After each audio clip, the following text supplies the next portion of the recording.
The average age of 8 men is increased by 2 years when one of them, whose age is 24 years, is replaced by a woman. What is the age of the woman? Now, the basic formula in average is average into quantity is equal to total. Now, let's assume the average of the original group to be X. Now, there are 8 people in the group, so therefore, quantity will be 8.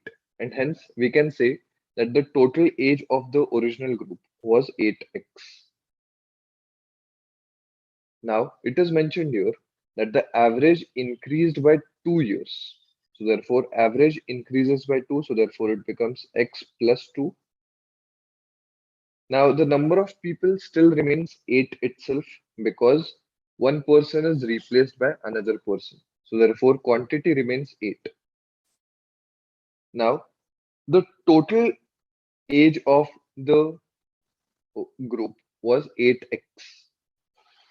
Out of that, a 24-year-old has left, and another woman whose age we don't know has come in.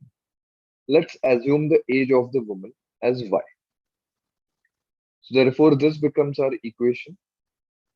In this, we have assumed y as the age of the woman. So, now let's solve this equation. So, it becomes 8x plus 16 is equal to 8x minus 24 plus y. So 8x gets cancelled. We get the answer as y is equal to 40. So answer will be option C, 40 years.